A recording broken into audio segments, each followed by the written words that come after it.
10 के लिए देखो, तुम लोग को पहले तो देखो, जिन लोगों ने चार्ट बनाया है वो फिर से बनाओ, ठीक है, वो चार्ट कंप्लीट करो, क्योंकि वो चार्ट में थोड़ा थोड़ा वो कुछ कुछ बाकी है। तुम्हें क्या करना होगा, एलिमेंट्स के जो नाम है, ठीक है, फर्स्ट कॉलम में एलिमेंट्स के नाम होंगे, ठीक है, एटॉमिक नंबर होगा, जैसे 1 2 3 4 5, ठीक है, ऐसे जाएगा। सोडियम के लिए 11, क्लोरीन के लिए 17। तो सीरियली ये 1 से लेके तुम्हें 20 तक बनाने हैं। हाइड्रोजन फर्स्ट कॉलम में होगा नेम ऑफ द एलिमेंट, ठीक है, हाइड्रोजन सिंबल होगा H, ऐसे लिखना। एटॉमिक नंबर होगा 1, कॉन्फ़िगरेशन होगा 1, नंबर ऑफ प्रोटॉन्स, जितना यहाँ पे जितने भी एटॉमिक नंबर जो होता है वो नंबर ऑफ प्रोटॉन्स बताता है, तो जो भी एटॉमिक नंबर होगा वही तुम्हारा नंबर ऑफ प्रोटॉन होगा। फिर एक और टर्म आता है जिसको बोलते हैं वैलेंसी, तो वो मैं निकालना सिखा दूंगा, अभी सिखा रहा हूँ। तुम्हें ये चार्ट बनाना है 1 से लेके 20 तक, ठीक है, सीरियली लिखना है, जैसे hydrogen 1, helium 2, lithium 3, beryllium 4, boron 5, carbon 6, nitrogen 7, ठीक है। बीच में बहुत सारे हैं, वो मैंने स्किप किया है, तो वो तुम डाल देना 1 से लेके 20 तक। अगर ये टेबल में कॉलम्स अगर ठीक से बने हुए नहीं है, डाल देना, जैसे वैलेंसी वाला कॉलम अगर मिसिंग है तो डाल देना, ठीक है। मैं एक सिखा रहा हूँ, जैसे जैसे सोडियम 11 है ना, तो तुम्हें बस ये चीज़ याद रखना होगा, 2 8 8 18 18 32। एक्चुअली सामने के ये जो 3 याद रखने से ही हो जाएंगे, तुम्हारे लिए इतना काफ़ी है, 288। इसका मतलब क्या है, इसका मतलब ये है कि ये सब शेल्स है, जैसे ये पहला वाला जो है ये फर्स्ट शेल है, ठीक है। शेल का मतलब है कि तुम्हारे एटॉम में तो क्या होता है, बीच में तो न्यूक्लियस होता है जिसमें प्रोटॉन्स होते हैं, प्रोटॉन्स और न्यूट्रॉन्स P and N होते हैं, और बाहर कौन होता है, इलेक्ट्रॉन, ठीक है, ये तुम्हारा इलेक्ट्रॉन है। तो ये जो इलेक्ट्रॉन जो है ये शेल्स में घूमते हैं, ठीक है। तो पहले वाला जो शेल है इसको K शेल बोलते हैं, नेक्स्ट वाला जो शेल है L, फिर M, ऐसे करके बहुत सारे शेल्स होते हैं। तो पहले वाले शेल में सिर्फ और सिर्फ 2 इलेक्ट्रॉन्स के लिए जगह है, ठीक है।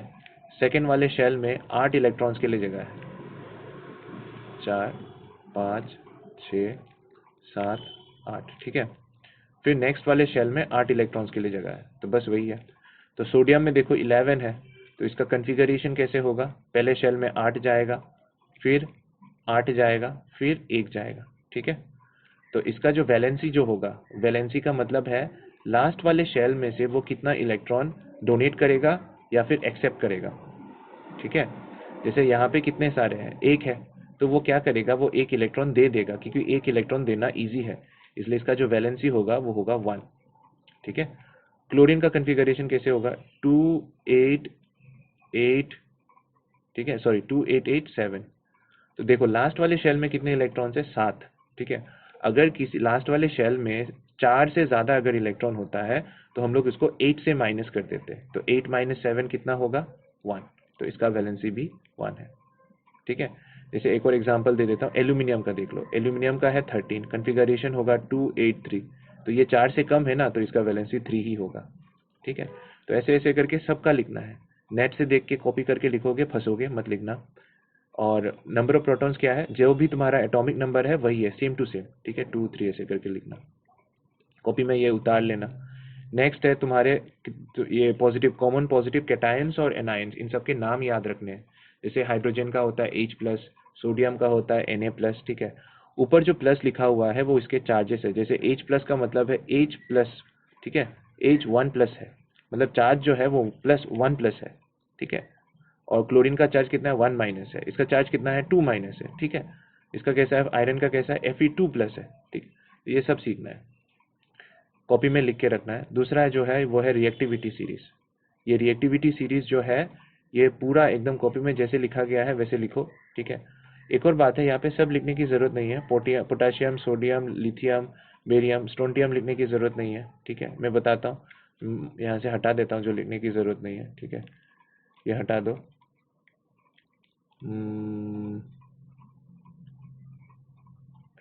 बिस्मुथ, एंटीमोनी नहीं चाहिए, टिन नहीं चाहिए, कोबाल्ट, कैडमियम, ठीक है, क्रोमियम भी नहीं चाहिए। बस ये जो कुछ जो मैंने दिया है ना, बस ये सीख लो। एक्चुअली बेरियम भी नहीं चाहिए, ठीक है, बेरियम याद रख लो, काम आएगा, ठीक है।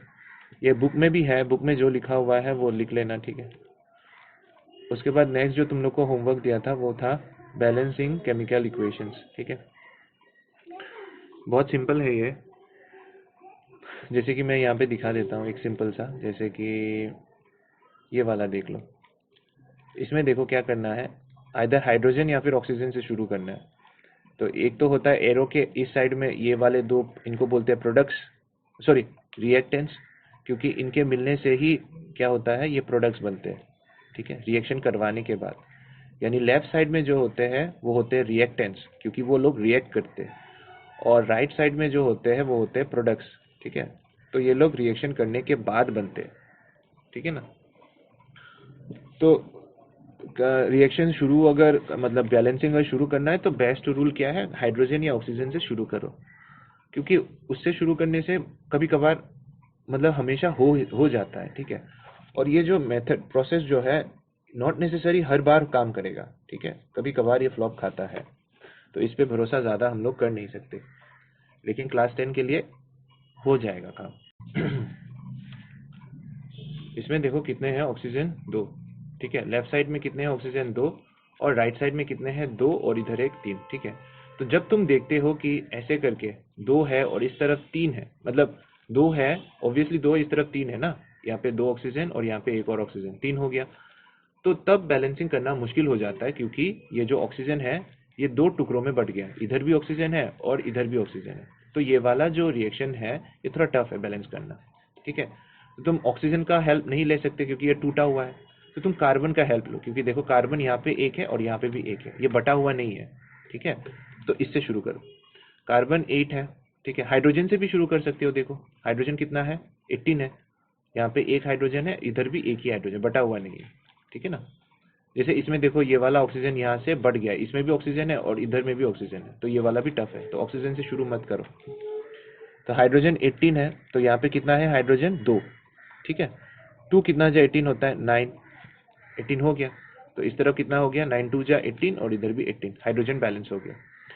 फिर देखो हाइड्रोजन बैलेंस करने के चक्कर में क्या हुआ है, ऑक्सीजन जो है वो कितना हो गया है, 9। ठीक है, 9 ऑक्सीजन और इधर और दो, कितना, 11 ऑक्सीजन। ठीक है, और इस तरफ कितना है, दो। ठीक है, तो इसको 11 कैसे बनाएंगे, 11/2। ठीक है, ये एक, मैं तुम लोग को ये एक वो ट्रिक बता रहा हूँ। ठीक है, कैसे देखो, इस तरफ कितने ऑक्सीजन है, दो है ना, तो दो है, दो से तुम 11 कैसे बना सकते हो, 2 इंटू क्या करने से 11 आएगा, 11/2। ये देखो कैंसिल हो जाएगा। ठीक है, तो 11/2 आ गया, ये हो गया बैलेंस। कार्बन कितना है, देखो 8 है, तो कार्बन यहाँ पे 8 कर दो। जैसे ही 8 किया, ऑक्सीजन कितना हो गया, इस तरफ देखो 8 टू जा 16 हो गया, और इधर कितना है, 9। तो 16 और 9 कितना हुआ, 16 प्लस 9 कितना हुआ, 25। तो इस तरफ टोटल ऑक्सीजन कितना हुआ, ऑक्सीजन है 25, और इस तरफ ऑक्सीजन कितना है, 11। तो मुझे 11 से 25 बनाना होगा, तो 25/2। ठीक है, बन गया। लेकिन याद रखना कि तुम इसमें फ्रैक्शन नहीं रख सकते। ठीक है, इसलिए जो नीचे 2 है ना, तो सबको तुम 2 से मल्टीप्लाई कर दो, तो ये हो जाएगा 2। ये इसको 2 से मल्टीप्लाई करोगे तो ये 2 कैंसिल चला जाएगा, बचेगा सिर्फ 25। इसको 2 से मल्टीप्लाई किया तो 16, और इसको 2 से मल्टीप्लाई किया तो 18। ठीक है, ये टफ वाला है। ठीक है, तो ये वाला मतलब थोड़ा ज़्यादा टफ हो गया, ऐसे वाले जो है वो छोड़ देना, जैसे कि ये 3 क्वेश्चंस तुम बाद में कर सकते हो। ठीक है, मेरे साथ करना। ऐसे वाले देखो जिसमें जिसमें देखो, इसमें देखो सल्फेट SO4। ठीक है, ये जो मैंने बोला था ना कॉमन कैटायंस और एनायंस, उसमें जो SO4 जो है ना ये एक साथ रहता है। ठीक है, तो इसमें देखो SO4 कितना है, इस तरफ 3 है, 3 है ना, और इस तरफ कितना है, 1 है। SO4 एक ही है, तो इसमें 3 दे दो। जैसे ही इस SO4 को तुमने 3 बनाया, पोटाशियम के जो है कितना हो गया, 3 टू जा 6। तो राइट साइड में आ जाओ, राइट साइड में पोटेशियम देखो यहाँ पे कितना है, 1 है, तो इस पे 6 दे दो। जैसे ही 6 दिया, तुम्हारा कि कौन सा, ब्रोमीन, ब्रोमीन। हाँ, तो ये ब्रोमीन जो है कितना हो गया, 6 ब्रोमीन हो गया। और यहाँ पे लेफ्ट साइड में देखो ब्रोमीन कितना है, 3। तो 3 टू जा 6 हो गया, ब्रोमीन 6 हो गया। जैसे ही तुमने ब्रोमीन को बैलेंस किया, एल्यूमिनियम कितना हो गया, 2। राइट साइड में आ जाओ, एल्यूमिनियम कितना है, 2। तो ये पहले से ही बैलेंस है, खत्म, तो कुछ लिखने की जरूरत नहीं, 1 हो जाएगा। ठीक है, यहाँ पे देखो, इस वाले में देखो, इसमें ऑक्सीजन कितना है, 2। इसमें ऑक्सीजन कितना है, 5। तो 2 को 5 नहीं बना सकते और 5 को 2 भी नहीं बना सकते, तो क्या करेंगे, एलसीएम लेंगे। 2 और 5 का एलसीएम कितना होगा, 10।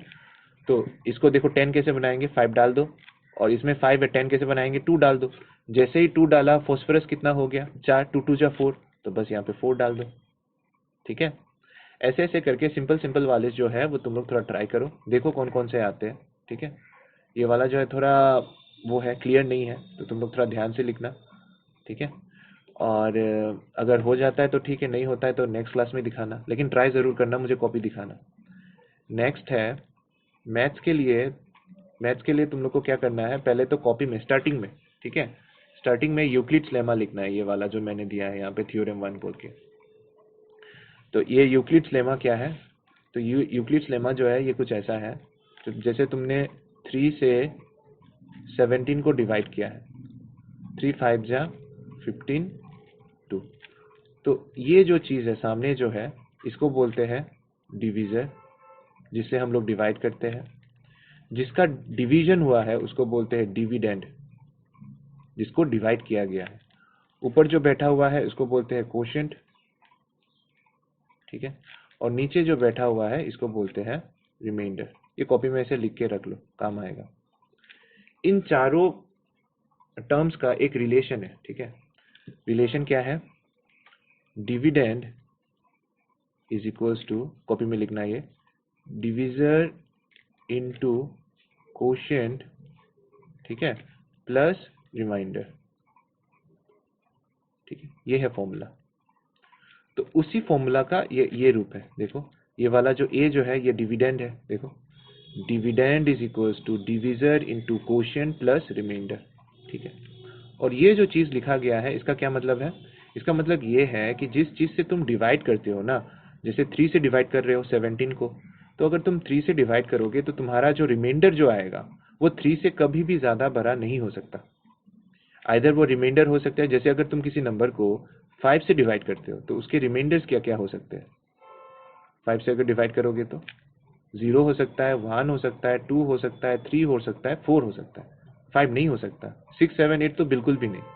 ठीक है, तो उससे छोटा ही रहेगा, तो वही बोला गया है। ठीक है, ये कॉपी में नोट कर लो, ये जो डिवीजन जो मैंने किया है, क्योंकि ये मिटा दूंगा मैं। ठीक है, तो वो जो फॉर्मूला जो है यूक्लिड्स लेमा जो है, ये जो a equals to B Q plus R जो है, ये कुछ नहीं है, जो तुमने पहले जो फॉर्मूला सीखा था, dividend is equals to divisor into quotient plus remainder, वही वाला है। और ये जो साइड में जो लिखा गया है, ये वाला जो है, ये बस इतना बताता है कि तुम्हारा जो रिमाइंडर है वो आइदर जीरो हो सकता है, 0 से बड़ा हो सकता है, लेकिन कभी भी डिविजर से बड़ा नहीं होगा। और डिविजर कौन है यहाँ पे, b। ठीक है, बस वही है। आ जाओ अभी इस वाले में, इस यूक्लिड्स लेमा को यूज करके तो लेमा को यूज करके तुम्हें इसका एसीएफ निकालना है। तो प्रोसेस कैसा है, 36 छोटे वाले से बड़े वाले को डिवाइड करना है 120। ठीक है, तो 36 3 जा कितना होता है, 3 3 जा 6 3 जा 18, 3 9 10, तो 3 से होगा, 3 जा 6 3 जा 18 और then 9 10 1 0 8 2 12। ठीक है, अब ये 12 जो रिमाइंडर है उससे जो डिविजर है 36, इसको डिवाइड करना है, तो 12 3 जा 36 हो गया। ठीक है, किसके वजह से, तुम्हारा कौन से डिवीजन स्टेप में, जिस डिवीजन स्टेप में रिमाइंडर 0 आता है ना, वहाँ पे ही डिवीजन खत्म है। तो जिस उस स्टेप में जो डिवीजर होता है, यहाँ पे डिवीजर कौन है, 12, वही एसीएफ है, देयरफॉर एसीएफ इक्वल्स टू 12, खत्म। बस इतना करना है। जब ऐसे 3 नंबर्स हो ना, तो 3 नंबर्स में से तुम देखो कि किसी से भी शुरू कर सकते हो, कोई भी 2 ले लो, जैसे तुम 32 और 64 ले लो, डायरेक्टली डिविजिबल है तो उससे जल्दी हो जाएगा। और अगर तुम 64 से 120 करते हो तो थोड़ा लंबा हो जाएगा, जैसे 1 जा 64 कितना हुआ 6, 11 से 6 गया तो 5, फिर 56 से 64 को करना है 1 56। ठीक है, मतलब 56 रिमाइंडर है ना, तो 64 डिविजर जो है उसको करना है डिवाइड, तो 56 14 से 6 गया तो 8। ठीक है, 56 8 5 जा 40, 8 6 जा 47, 8 5 जा 40, 6 जा 40, 8 7 जा 56 हो गया ना। तो यहाँ पे 64 और 120 का एसीएफ आया है 8। ठीक है, अभी मुझे 8 से 32 को करना है, तो 8 से 32 को करना है, 16 8 3 24 4 जा 32, तो 8 से भी 32 जा रहा है, यानी कि 8 जो है मेरा एसीएफ है। एसीएफ ऑफ 32 64 एंड 120 कितना हुआ 8। ठीक है, तो ये तुम्हारे बुक के कुछ क्वेश्चंस है, पीछे आंसर्स होंगे, ट्राई करो ये 3, थोड़े बड़े बड़े नंबर से, लेकिन आंसर बहुत सुंदर सुंदर आएगा। नेक्स्ट जो है वो है एचसीएफ और एलसीएम के ऊपर, ठीक है। उस दिन जो मैंने प्राइम फैक्टराइजेशन करना सिखा दिया था, तो प्राइम फैक्टराइजेशन ये वाला जो क्वेश्चन है ये खुद ट्राई करो, ठीक है। और एचसीएफ और एलसीएम निकालना भी सिखा दिया था, ठीक है, तो उसको यूज़ करो और इन सब के एचसीएफ और एलसीएम निकालो। फिर क्या करना है, एचसीएफ और एलसीएम निकालने के बाद तुम्हें बस वेरीफाई करना है। क्या करना है, सपोज मान लो तुमने 26 और 91 का एचसीएफ और एलसीएम निकालना है, तो एचसीएफ और एलसीएम तो निकल जाएगा। फिर क्या करना है, तुम्हें ये करना है, ये निकालना है, प्रोडक्ट ऑफ टू नंबर्स, ठीक है। तो यहाँ पे दो नंबर क्या है, 26 इंटू 91 करना है, देखो क्या आता है। फिर क्या करना है, एचसीएफ तो तुमने निकाला है ना, और एलसीएम भी तो निकालना है, तो वो डाल दो यहाँ पे, फिर देखो क्या आंसर आता है। और ये जो दो आंसर जो है वो सेम होने चाहिए, ठीक है। अगर सेम होता है तो तुम्हारा आंसर सही है, नहीं तो गलत हो गया, ठीक है। और लास्ट वाला जो है, find the LCM by applying prime factorisation method, ये तो सिखा दिया था, ठीक है। और लास्ट वाला जो क्वेश्चन है वो कुछ नहीं है, वो एक फॉर्मूला है जो अभी सिखाया था। क्या है वो formula, product of two numbers is equals to HCF into LCM, ये है फॉर्मूला। तो मान लो कि सपोज यहाँ पे जैसे क्वेश्चन में दिया गया है कि दो नंबर क्या है, 306 और 657, तो इन दो नंबर्स का जो एचसीएफ है वो है 9, और तुम्हें क्या निकालना है, इन दो नंबर्स के एलसीएम निकालने हैं। तो तुम यहाँ पे लिख दो गिवन, ठीक है, एचसीएफ ऑफ 306 657 इक्वल्स टू 9, ठीक है। देयरफॉर 306 657 इज इक्वल्स टू 9, ठीक है, एचसीएफ है इनटू एलसीएम। फिर इसको सॉल्व करो, सॉल्व करके यहाँ से एलसीएम निकल आएगा। नेट यूज़ मत करना, ठीक है। बस इतना सा है होमवर्क, इतना कर लो। फ्राइडे को मुझे दिखाना ये सब, और कुछ और वो तो करना, केमिस्ट्री का मैंने नोट्स लिखाया था, स्नेहा के पास है शायद, स्नेहा का कॉपी जो है, स्नेहा तुम अपने कॉपी का एक फ़ोटो दे देना सबको। कुछ नहीं है, केमिस्ट्री का तुम्हें क्या करना है मैं बता देता हूँ। बुक्स में 3 रिएक्शंस है, एक है डिस्प्लेसमेंट रिएक्शन, इसका डेफिनेशन, डिस्प्लेसमेंट रिएक्शन का डेफिनेशन विथ एग्जांपल सीखना है। फिर डबल डिस्प्लेसमेंट रिएक्शन का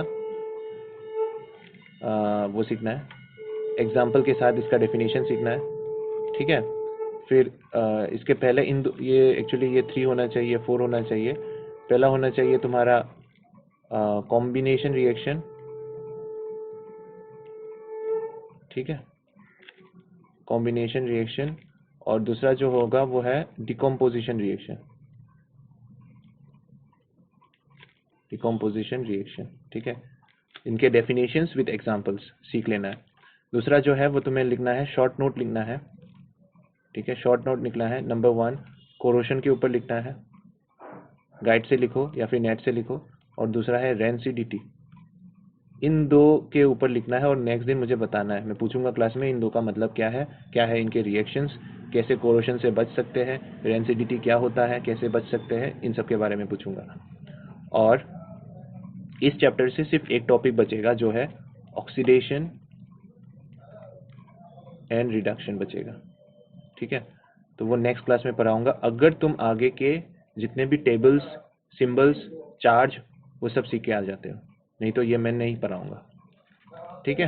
तो बस ये तुम लोग का होमवर्क है, फ्राइडे तक ये कॉपी में नीट एंड क्लीन लेके आ जाना, ठीक है।